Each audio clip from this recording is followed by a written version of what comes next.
in our quest to find out how we became who we are, human beings, Homo sapiens, you, me, as a group of nearly 8 billion people, we have the ability to either nurture or destroy Mother Earth.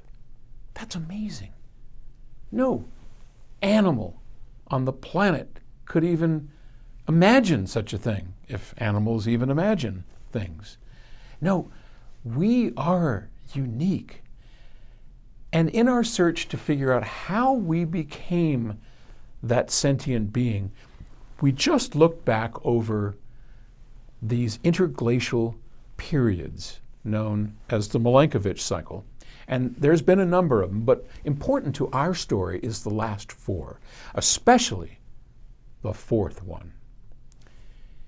So as a reminder, every 100,000 years, the Earth tilts on its orbit, on its path, and the sun, it's just enough that the sun warms the Earth back up, the glaciers that covered the Earth melt, and we're left with the poles, Greenland, and some icebergs floating around. And for 20,000 years or so, life's good. Plants grow, animals go around. We as societies grow. Well, that same thing happened, and in particular, it happened the last time 100,000 years ago, in a period known as the Eemian interglacial. Now here's kind of where the mystery begins. 120,000 years ago, not much time before that interglacial period began and the warming began, Homo sapiens appeared on the scene. We don't quite know where they came from, but there's evidence, as best we can tell, that they were another branch of humans, just like the Neanderthals. They were smaller brained, probably a little quicker, and they were likely a lot more aggressive. But we're only guessing at that. And why do we guess that? Well, from the time that the Homo sapiens, you and me, our ancestors, appeared on the scene, it didn't take too long before there were no more Neanderthals.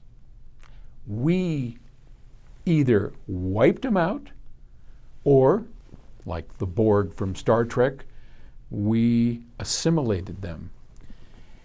Today, you, me, most people on Earth have about 2% Neanderthal DNA. So some of them were definitely absorbed into the collective known as Homo sapiens.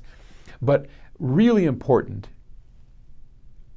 a Homo sapien, an Eemian, from 100,000 years ago, is anatomically identical to me, to you. If you took in a time machine and grabbed one of those Eemians and brought him up, gave him a shave and a haircut, pointed him into a cocktail party, no one would know that he was from a different age. We are anatomically identical. So we appear on the scene, we take out the competition, the Neanderthals. Obviously, we absorb all that they knew because they knew about medicines and cooking and, pretty much the things that we would expect modern people to know. And they were modern men and women, just like you and me. And then, at the end of the Eemian, near the end of the Eemian, something happened. Something that nobody has been able to explain. I call it the Eemian mystery. And I'll tell you about that next.